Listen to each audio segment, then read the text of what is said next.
Homeostasis. इस chapter में हम लोग होम्योस्टेसिस के बारे में पढ़ेंगे।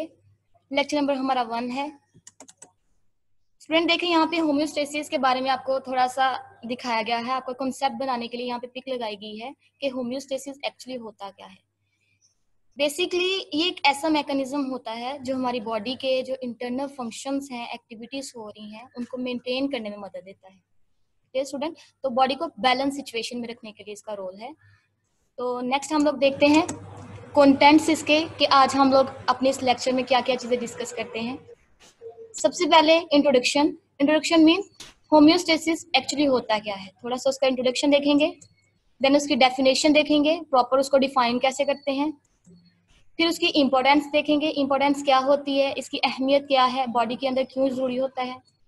एक्सप्लेनेशन इसकी थोड़ी सी देखेंगे। देन इसके कंपोनेंट्स देखेंगे और लास्ट में हम लोग इसका सेलुलर लेवल पे, मतलब सेल लेवल पे होम्योस्टेसिस का हम लोग जिक्र करेंगे। इनके बारे में आज हम लोग पढ़ेंगे। सबसे पहले इंट्रोडक्शन ऑफ होम्योस्टेसिस कि होम्योस्टेसिस एक्चुअली है क्या। तो स्टूडेंट, जो होम्योस्टेसिस का वर्ड है basically it is drive from 2 words. 2 words के मिलने से ये बना हुआ है। कौन कौन से 2 वर्ड्स हैं वो? सबसे पहले होमो, दैट मीन्स सेम। आप लोगों ने ये टर्म बहुत दफा डिस्कस की हुई है। इसके ऑपोजिट टर्म हेट्रो होता है, जो ऑपोजिट का मतलब होता है। होमो मीन्स सेम। सेकंड जो वर्ड है जिससे होम्योस्टेसिस ड्राइव किया गया है, दैट इज द स्टैटिक। उसका क्या मतलब होता है? मेंटेन करना। तो बेसिकली इसके वर्ड से भी पता चल रहा है कि ये कोई ऐसा मैकेनिज्म है जो क्या करता है, हमारी बॉडी को मेंटेन करने में मदद दे रहा है। डेफिनेशन पढ़ने से पहले स्टूडेंट हम लोग 1-2 चीजें डिस्कस करेंगे। सबसे पहले इस वाले जो चैप्टर में हम लोग इन्वायरमेंट का थोड़ा सा जिक्र करेंगे कि एक्सटर्नल इन्वायरमेंट कौन सा होता है और इंटरनल इन्वायरमेंट कौन सा होता है। एक्सटर्नल इन्वायरमेंट कौन सा है स्टूडेंट्स?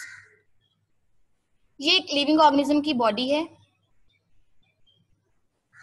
ठीक है। और ये लिविंग ऑर्गेनिज्म के बाहर का इन्वायरमेंट जो सा है, बॉडी से बाहर जितना भी इन्वायरमेंट है, that is the external environment. और जो बॉडी के अंदर इन्वायरमेंट है, मतलब कितना वाटर है, पीएच कितनी है, साल्ट कितनी है, ग्लूकोज कितना है बॉडी के अंदर, they are all internal environment of a body. ये क्या है? बॉडी के इंटरनल इन्वायरमेंट है। तो स्टूडेंट हमने देखा है कि 2 टाइप की इन्वायरमेंट है बेसिकली। एक्सटर्नल इन्वायरमेंट होता है और इंटरनल इन्वायरमेंट होता है। एक्सटर्नल जो बॉडी से बाहर होता है और इंटरनल कौन सा है? जो बॉडी के इनसाइड होता है, उस इन्वायरमेंट को हम लोग इंटरनल इन्वायरमेंट कहते हैं। डेफिनेशन पढ़ने से पहले हम लोग इसकी एग्जांपल से इसको देखेंगे। कहते हैं अगर हमारे एक्सटर्नल इन्वायरमेंट में कोई चेंज आ रहा है, एक्सटर्नल इन्वायरमेंट मतलब बॉडी से बाहर कोई चेंज आया है, तो उसकी वजह से हमारी बॉडी इफेक्ट होती है कि नहीं? बेसिकली होती है। अगर हमारा इन्वायरमेंट चेंज हो रहा है तो उसका कोई ना कोई इफेक्ट हमारी बॉडी के ऊपर पड़ता है। जैसे अगर बाहर बहुत ज्यादा गर्मी हो रही है तो उसकी वजह से हमारी बॉडी का जो टेम्परेचर है वो भी इंक्रीज करता है, ठीक है। तो बॉडी का जो टेम्परेचर इंक्रीज कर रहा है, अगर थोड़ा सा इंक्रीज किया है तो वो तो काबिल कबूल है, बॉडी उसको टॉलरेट कर सकती है। लेकिन अगर वो टेम्परेचर बहुत ज्यादा इंक्रीज हो रहा है तो वो बॉडी के लिए नुकसानदेह होता है। जैसे हमारा बॉडी का टेम्परेचर मैक्सिमम कहा जाता है 37 होता है, ठीक है, 37 डिग्री सेंटीग्रेड होता है। अगर 37 से मैक्सिमम हम लोग कह ले 40 डिग्री सेंटीग्रेड चला गया या 45 डिग्री सेंटीग्रेड चला गया है, तो उसकी वजह से क्या होता है? हमारी बॉडी के अंदर जो एंजाइम्स वगैरह हैं, उनकी जो शेप है, स्ट्रक्चर है, वो डिस्टर्ब हो जाएगी, खत्म हो जाएगी ना, टूट जाएगी। आप लोगों ने पढ़ा है प्रोटीन जो सी हैं वो टूट जाती हैं, उनके बांड जो से हैं। तो फिर एंजाइम टूट जाएंगे तो हमारी बॉडी के डिफरेंट फंक्शंस जो से हैं वो इफेक्ट होते हैं, ठीक है। तो यही बात की गई है, अगर हमारा बाहर का इन्वायरमेंट चेंज होता है तो उसकी वजह से हमारा इंटरनल इन्वायरमेंट भी चेंज होता है। और अगर इंटरनल इन्वायरमेंट बहुत ज्यादा चेंज होगा तो हमारी बॉडी को उसकी वजह से नुकसान होता है। फिर बॉडी क्या करती है? उस चेंज को अपनी बॉडी के अंदर, चेंज को जो आ रहा है बॉडी के अंदर, उसको मेंटेन करने की कोशिश करती है। क्यों? प्रोटेक्ट क्यों करती है? ताकि इसकी बॉडी मेंटेन रहे, ठीक है। तो यही हम लोग देखेंगे डेफिनेशन में कि किसी भी ऑर्गेनिज्म की बॉडी की जो एबिलिटी होती है to maintain the internal environment, किसी भी ऑर्गेनिज्म की बॉडी की जो एबिलिटी होती है अपने इंटरनल इन्वायरमेंट को मेंटेन करने की, उसको हम लोग होम्योस्टेसिस का नाम देते हैं। ये इसकी वैसे इसको जनरल डेफिनेशन है, लेकिन प्रॉपर डेफिनेशन इसकी क्या होगी जो आपकी बुक पे राइट की गई है, that is the protection of internal environment, अपने बॉडी के इंटरनल इन्वायरमेंट को प्रोटेक्ट करना, किससे? नुकसानात, हार्म्स कहते हैं नुकसानात को।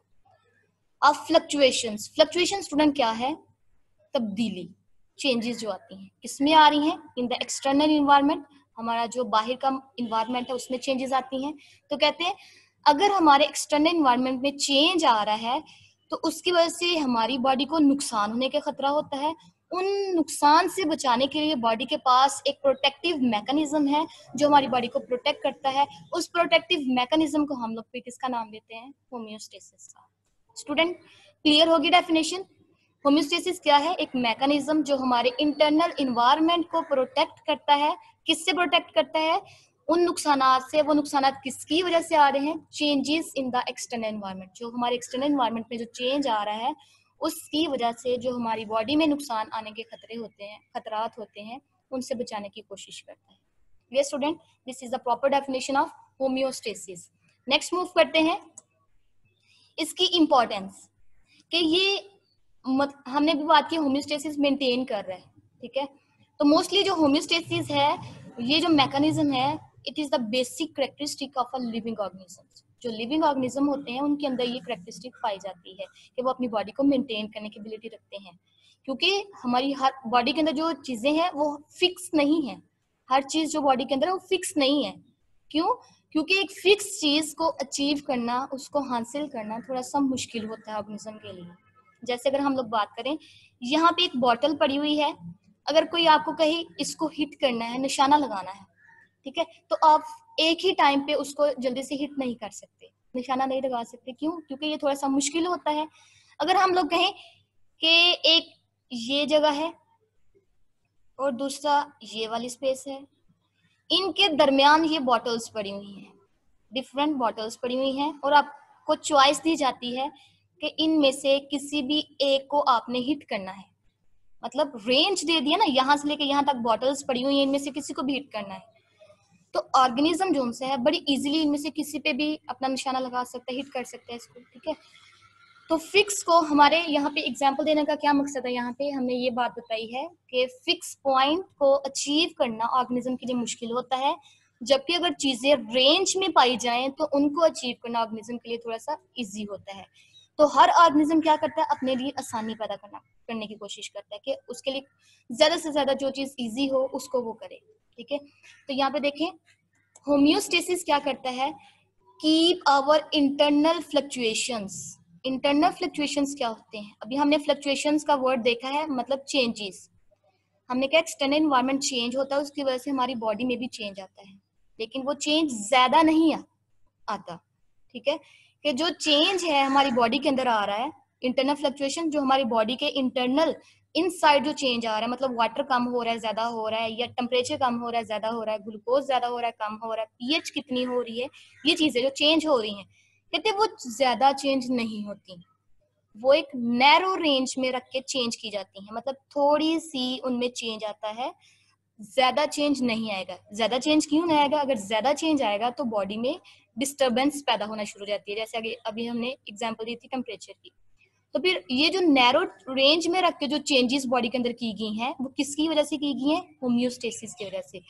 होम्योस्टेसिस ने क्या किया है? बॉडी के अंदर जो चेंजेस आ रही थी उनको थोड़ी सी रेंज में रख के बॉडी के अंदर चेंजेस लाया है, ठीक है। जैसे एग्जांपल हमने बताई है अभी, बॉडी का जो टेम्परेचर है, वैसे तो कहा जाता है जो प्रॉपर फंक्शनिंग हमारी बॉडी की होती है वो 37 डिग्री सेंटीग्रेड पे होती है, लेकिन 36 डिग्री सेंटीग्रेड पे भी हमारी बॉडी का जो फंक्शन है वो वर्क कर रहे होते हैं, और 38 डिग्री सेंटीग्रेड पे भी हमारी बॉडी के डिफरेंट जो फंक्शंस हैं वो वर्क कर रहे होते हैं, डिफरेंट एक्टिविटीज परफॉर्म हो रही होती हैं। बॉडी को कब डिफिकल्टीज का सामना करना पड़ता है? ये एक रेंज बता देगी ना टेम्परेचर की, इतने टेम्परेचर में हम जो हमारी बॉडी है वो काम कर रही है। अगर 36 है तब भी काम हो रहा है, अगर 38 है तब भी काम हो रहा है, अगर 37 है तो फिर तो बेस्ट वे से काम हो रहा है। लेकिन अगर 36 से टेम्परेचर कम हो जाए फिर क्या होगा? बॉडी के जितने भी डिफरेंट जो एक्टिविटीज हो रही थी, मेटाबॉलिक प्रोसेस हो रहे थे, वो स्टॉप होना शुरू हो जाते हैं। क्यों? क्योंकि इंजाइम्स को प्रॉपर टेम्परेचर नहीं मिल रहा, तो एक्टिव नहीं हो रहे, ठीक है। जब एक्टिव ही नहीं होंगे तो वो काम कैसे करेंगे? तो इसी तरह अगर 38 से ज्यादा टेम्परेचर हो जाए 40 हो जाए, 45 हो जाए, तो उसकी वजह से क्या होगा, एंजाइम की जो शेप थी, जो स्ट्रक्चर थी, वो सारी की सारी टूट फूट जाती है। क्यों? टेम्परेचर ज्यादा हो गया, उसकी वजह से बॉन्डिंग जो होती है दरमियान उनके, बॉन्डिंग होती है उनके दरमियान, वो सारी की सारी टूट जाती है। आपने पढ़ा जब टेम्परेचर ज्यादा होता जाए तो बॉन्ड्स टूटते जाते हैं। ठीक है, तो फिर बॉडी को कब डिफिकल्टी का सामना करना पड़ता है? जब रेंज से हट के चीजें होना शुरू हो जाए, जब बॉडी के अंदर इस रेंज से ज्यादा जो टेम्परेचर होना शुरू हो या इससे कम टेम्परेचर होना शुरू हो जाए। ठीक है, देन बॉडी को थोड़ी सी डिफिकल्टीज का सामना करना पड़ता है। और वो क्यों अपनी बॉडी के अंदर चेंज ला रहे हैं? क्योंकि हमारा एक्सटर्नल इन्वायरमेंट में बहुत ज्यादा चेंजेस आती हैं। वाइडर चेंज मतलब बहुत ज्यादा एक्सटर्नल इन्वायरमेंट चेंज हो रहा है, तो फिर हमारी बॉडी के अंदर वो उसको थोड़ा सा कंपेंसेट करने के लिए अपनी बॉडी के अंदर चेंजेस लाते हैं। एग्जाम्पल बताते हैं, अगर एक ऑर्गेनिज्म जो है एसी वाले रूम में बैठा हुआ था, ठीक है, अगर वहां का टेम्परेचर, उस रूम का टेम्परेचर मे बी 20 हो, 25 हो, इतनी ज्यादा कूलिंग वहां पे होगी है, लेकिन हमारी बॉडी तो अपना वर्क किस रेंज में काम कर रही है, टेम्परेचर कितना होगा तो वो काम करेगा 36 to 38। ठीक है, अगर हम लोग उस टेम्परेचर, अगर वहां से अगर फिलहाल हम लोग एसी वाले रूम से निकल के कहीं बाहर गर्मी वाले इलाके थोड़ा सा चले जाएं जहाँ पे बहुत ज्यादा गर्मी पड़ रही है, वहां चले जाए तो मे बी वहां पे टेम्परेचर 40 है, तो क्या 40 पे और 25 या 20 पे हमारा जो बॉडी है वो मेंटेन है? नहीं, हमारी वो बॉडी जो सी है मेंटेन कब होगी? जब टेम्परेचर 36 to 38 के रेंज में होगा, देन हमारी बॉडी काम सही तरीके से करती है। तो फिर उसको कौन मेंटेन कर रहा है? टेम्परेचर हमारी बॉडी का होम्योस्टेसिस मेंटेन कर रहा है। तो एक्सटर्नल इन्वायरमेंट में अगर बहुत ज्यादा चेंज आए तो उसकी वजह से हमारी बॉडी भी अपने अंदर थोड़ा सा चेंज लेके आती है, ताकि हमारे जो बाकी फंक्शंस हैं बॉडी के वो प्रॉपरली होते रहें। रेंज की फॉर्म में क्यों चीजें मेंटेन की गई हैं बॉडी के अंदर? ताकि बॉडी को थोड़ा सा डिफिकल्टी का सामना ना करना पड़े, वो इजीली अपने आप की हर चीज को मेंटेन कर सके। Clear student? ये था इंपॉर्टेंस के बारे में कि होम्योस्टेसिस क्या करती है और क्यों जरूरी है। Clear student? डेफिनेशन हमने अभी पढ़ी है, इसकी इंपॉर्टेंस के बारे में बात की है। नेक्स्ट मूव करते हैं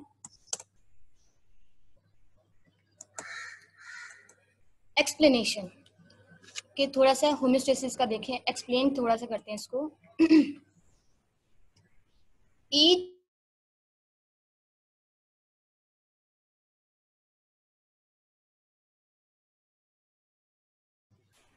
बच्चे आवाज सभी को आ रही है? अगर किसी को नहीं आवाज आ रही है तो उसके नेट में थोड़ा सा मसला है, आप अपनी पोजीशन चेंज करके देखें। ठीक है, नेक्स्ट देखिए एक्सप्लेनेशन में कि हर ऑर्गेनिज्म जो सा है ये अज्यूम करता है, अज्यूम करता है मतलब सपोज करता है। अज्यूम का मतलब क्या है यहाँ पे? सपोज करता है कि जब उसकी एवोल्यूशन हो रही होती है, एवोल्यूशन मतलब जब वो एक स्पीशी से दूसरी स्पीशी में चेंज हो रहा होता है, जब वो न्यू स्पीशी बन रही होती है, तो वो अपनी बॉडी के अंदर इंटरनल इन्वायरमेंट में मतलब बॉडी के अंदर कुछ सेट स्पेसिफिक कर देते हैं। सेट स्पेसिफिक मतलब क्या है यहाँ पे? कि इसको कितने वाटर रिक्वायर है चीज़ों को मेंटेन करने के लिए, कितना इसको साल्ट चाहिए, कितनी इसके अंदर पीएच होगी, कितने इसकी बॉडी का टेम्परेचर होगा, जिसपे इसके सारे के सारे जो फंक्शंस है परफॉर्म हो रहे होंगे। तो ये सेट बना रहे हैं ना अपनी बॉडी के अंदर। तो कहता है जब इसकी एवोल्यूशन होती है तो वो अपनी बॉडी के अंदर इंटरनल इन्वायरमेंट में कुछ सेट को स्पेसिफिक कर लेता है। ठीक है, किसको देखते हुए अपने बॉडी के अंदर ये चेंजेस या सेट स्पेसिफिक करता है? According to their external environment, जो उसका एक्सटर्नल इन्वायरमेंट है उसको देखते हुए। अगर उसके एक्सटर्नल इन्वायरमेंट में बहुत ज्यादा वाटर है तो वो अपनी बॉडी के अंदर भी वाटर की रिक्वायरमेंट उसी के हिसाब से रखेगा। अगर उसकी बॉडी के अंदर वाटर, बॉडी से बाहर वाटर कम है, तो अपनी बॉडी के अंदर भी वो क्या करेगा?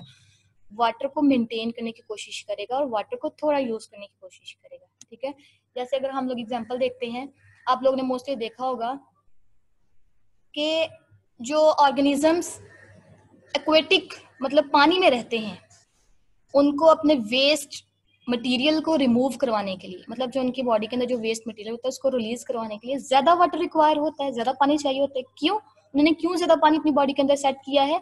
क्योंकि उनकी एक्सटर्नल एनवायरनमेंट में वो चीज अबंडेंट है, बहुत ज्यादा पाई गई है। ठीक है, अगर हम दूसरी तरफ बात करें, एक एनिमल है वो टेरेस्ट्रियल पर रह रहा है, जमीन पे रहता है, तो उसकी वजह से जमीन पे पानी कम है। ठीक है, तो वो अपनी बॉडी के अंदर क्या करेगा?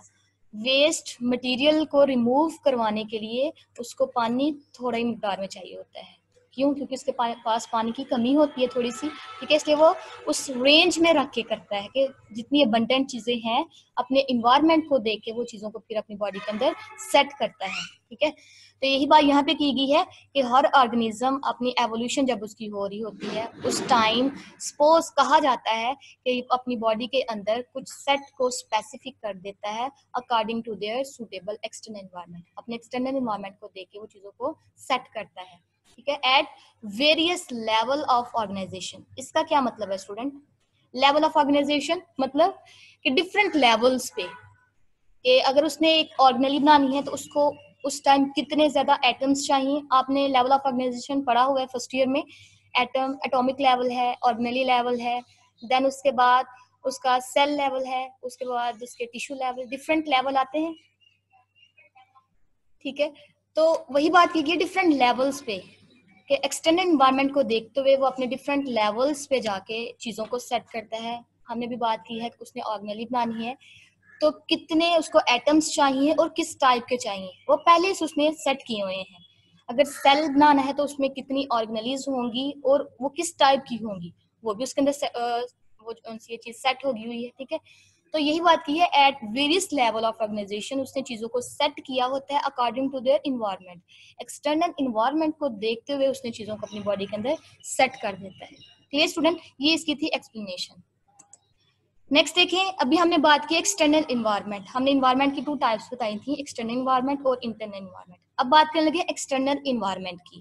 कहते हैं एक्सटर्नल इन्वायरमेंट और उसके जो कंपोनेंट्स होते हैं, कंपोनेंट मतलब जो कंपोनेंट्स मतलब पार्ट्स होते हैं एक्सटर्नल इन्वायरमेंट में, एबायोटिक जैसे हैं, जैसे कौन कौन से होते हैं आप लोगों ने पढ़ा हुआ है। एक्सटर्नल कंपोनेंट इन्वायरमेंट के जो कंपोनेंट्स हैं, these are the temperature, light, air, soil, these are the components of external environment, ठीक है।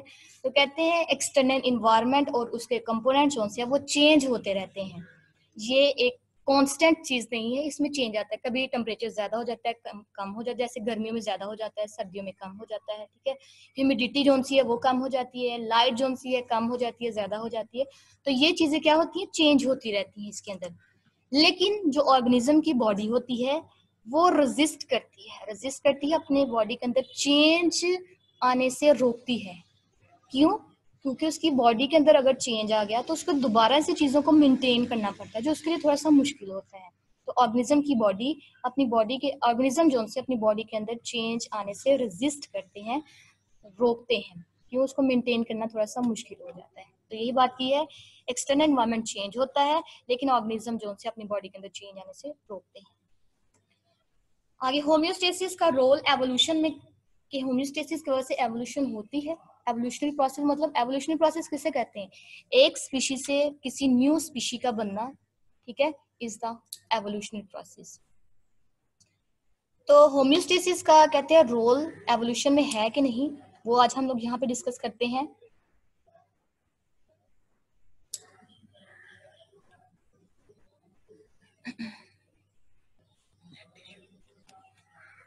ठीक है, यहाँ पे देखें, हम लोग यहाँ पे एक ड्रॉ करते हैं, ये एक एरिया है और दूसरा ये एरिया है, ठीक है। ये जो इलाका है यहाँ पे बहुत ज्यादा गर्मी पड़ती है, हॉट एरिया है, ठीक है। जबकि ये वाला जोन सा है यहाँ पे बहुत ज्यादा ठंड पड़ती है, कोल्ड एरिया है, ठंडा इलाका है। अब देखिए यहाँ पे स्टूडेंट जो एनिमल्स रहते थे, ठीक है, यहाँ पे जो एनिमल्स रहते हैं इनके एक्सटर्नल एनवायरनमेंट में बहुत ज्यादा टेम्परेचर है, हीट बहुत ज्यादा है, तो वो क्या होगा, इनकी बॉडी के अंदर वो हीट एंटर करने की कोशिश करेगी, ठीक है। आपने डिफ्यूजन का प्रोसेस पढ़ा है, चीजें करती है मूव हाई से लो की तरफ।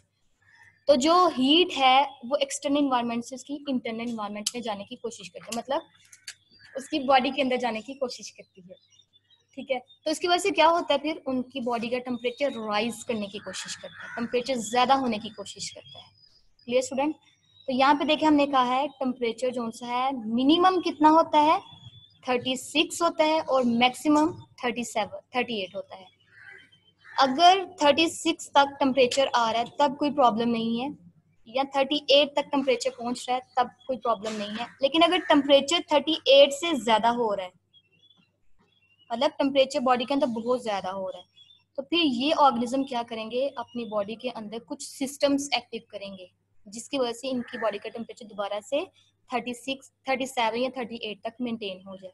ठीक है, तो वो क्या करेंगे, कुछ कूलिंग सिस्टम्स एक्टिव करते हैं। जैसे अगर हमारी बॉडी का टेम्परेचर ज्यादा हो जाए, बहुत ज्यादा बॉडी का टेम्परेचर हो जाए, तो हम लोग क्या करते हैं, स्वेट ग्लैंड्स को ओपन कर लेते हैं, जिससे हमें स्वेटिंग का प्रोसेस स्टार्ट होता है, पसीना आता है, और आफ्टर स्वेटिंग हमें कूलिंग इफेक्ट सा होता है, हमें ठंडा सा फील होता है। ठीक है, हमारा कूलिंग सिस्टम एक्टिव होते हैं। तो चूंकि इनकी बॉडी के अंदर टेम्परेचर ज्यादा हो रहा था, तो इन्होंने अपनी बॉडी के अंदर कूलिंग सिस्टम एक्टिव किए। Clear student? लेकिन अगर यही ऑर्गेनिज्म मूव करके इस एरिया की तरफ चले जाएं, ठीक है, यहाँ पे आगे हैं, अब चूंकि बाहरी इन्वायरमेंट में टेम्परेचर कम है, हीट कम है, और इनकी बॉडी की टेम्परेचर जोन से हीट जोन से ज्यादा होगी, तो क्या करेगी, हीट इनकी बॉडी से निकल के इन्वायरमेंट के अंदर जाएगी, हाई से लो की तरफ मूव करेगी। तो फिर क्या होगा, इनकी बॉडी का टेम्परेचर फॉल करने की कोशिश करेगा, कम होने की कोशिश करता है। Clear student? जब ये कम होता है तो ऑर्गेनिज्म को उस टेम्परेचर को मेंटेन करने की जरूरत पड़ती है। फॉर एग्जांपल 36 से टेम्परेचर कम हो रहा है, अगर कम हो गया तो उसके सारे मेटाबॉलिक प्रोसेस रुक जाएंगे, तो उसने उसको मेंटेन करना है, मतलब दोबारा से 36 से ऊपर तक लेके आना है, 37 तक लेके आना है उसको। तो वो क्या करेंगे, अब यहाँ पे कूलिंग सिस्टम एक्टिव होगा स्टूडेंट? नहीं, क्योंकि कूलिंग सिस्टम क्या कर रहा था, वहां पे टेम्परेचर को कम कर रहा था, और इनकी बॉडी के अंदर ऑलरेडी टेम्परेचर कम है, तो यहाँ पे कूलिंग सिस्टम एक्टिव नहीं होगा। तो ये बॉडी, अब फिर ये ऑर्गेनिज्म क्या करते हैं, अपनी बॉडी को थोड़ा सा चेंज करते हैं, बॉडी के अंदर कुछ ऐसी स्ट्रक्चर्स डिवेल्प करते हैं जिसकी वजह से इनकी बॉडी के अंदर हीट को मेंटेन किया जाता है, हीट प्रोड्यूस की जाती है। ठीक है, तो फिर ये अपनी बॉडी के अंदर कुछ ऐसे सिस्टम्स एक्टिव करेंगे, मतलब हीट प्रोड्यूसिंग सिस्टम्स एक्टिव करते हैं। तो जब ऐसे स्ट्रक्चर्स अपनी बॉडी के अंदर ये डिवेल्प कर रहे होते हैं, तो इनकी बॉडी थोड़ी सी चेंज हो जाती है ना ऑर्गेनिज्म की। जब अडाप्टेशन आई है, मतलब चेंजेस आई हैं, तो इनकी वजह से इनकी बॉडी चेंज हो जाती है, थोड़ी सी स्ट्रक्चर्स की थोड़ी सी डिफरेंट हो जाती है as compare to the previous organism. पहले वाले से ये थोड़े से डिफरेंट हो गए हैं। तो चूंकि हम लोग कहते हैं ये वाले ऑर्गेनिज्म इन वाले ऑर्गेनिज्म से थोड़े से डिफरेंट हैं, हमने कहते हैं एवोल्यूशन हुई है, चेंज आया है, एक स्पीशीज से दूसरी न्यू स्पीशीज बनी है। बेशक वो थोड़ी सी डिफरेंट है, बहुत सारी चीजें रिजेंबल भी करें, लेकिन कुछ ऐसी चीजें भी हैं जो इससे इसके साथ रिजेंबल नहीं कर रही। Clear student? तो फिर कहते हैं इन होम्योस्टेसिस की वजह से क्या हो रहा है, होम्योस्टेसिस की वजह से फिर बॉडी के अंदर चेंज आता है, उस चेंज की वजह से हम लोग कहते हैं एवोल्यूशन हो रही है। यही बात यहाँ पे की गई है कि homeostasis is the central requirement for maintenance of organism. किसी भी ऑर्गेनिज्म के इंटरनल इन्वायरमेंट को मेंटेन करने के लिए जो सिस्टम है वो होम्योस्टेसिस है, और ये किसी भी ऑर्गेनिज्म के लिए सेंट्रल रिक्वायरमेंट के तौर पे काम करता है। क्यों? अगर ऑर्गेनिज्म अपनी बॉडी को मेंटेन नहीं करेगा तो वो सर्वाइव नहीं कर सकता। ठीक है, अगर उसके अंदर वाटर कम हो गया है तो उसके जो सेल श्रिंक कर जाएंगे, वो काम ही नहीं करेंगे। ठीक है, तो इसी तरह बात कर रहे हैं कि ऑर्गेनिज्म की बॉडी के अंदर अगर वो अपनी बॉडी को मेंटेन करना चाह रहा है तो उसके अंदर होम्योस्टेसिस होना जरूरी है। तो इसलिए कहा जाता है homeostasis the central requirement of an organism. किसी भी ऑर्गेनिज्म की सेंट्रल रिक्वायरमेंट होती है, और चूंकि ऑर्गेनिज्म अपने आप को मेंटेन करने की कोशिश करता है, तो यही कोशिश जो सी है इसको कंपेल करती है, कंपेल करती है मतलब फोर्स करती है टू अडॉप्ट, कि वो अपनी बॉडी के अंदर चेंज लाए, अडॉप्टेशन मतलब चेंजेस लाए।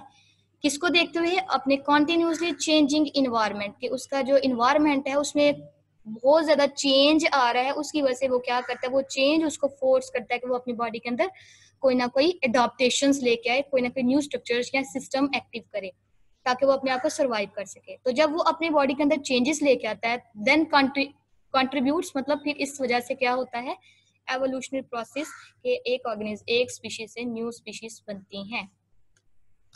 Clear student? तो हम लोग कहते हैं इस तरह होम्योस्टेसिस का बहुत ज्यादा इंपॉर्टेंट रोल है एवोल्यूशन के अंदर। नेक्स्ट मूव करते हैं, ये था इसके एवोल्यूशन के बारे में। कंपोनेंट्स ऑफ होम्योस्टेसिस, होम्योस्टेसिस के कंपोनेंट्स कौन कौन से हैं? कंपोनेंट्स मतलब पार्ट्स कौन कौन से हैं, इसके अंदर कौन कौन सी कैटेगरीज फर्दर आती हैं। सबसे पहले है कहते हैं ऑर्गेनिज्म के अंदर जो सबसे ज्यादा चीजें हसास होती है, सस्पेक्टेबल मतलब हसास चीजें जो सी होती हैं, जिनमें चेंज आने का बहुत ज्यादा खदशा होता है।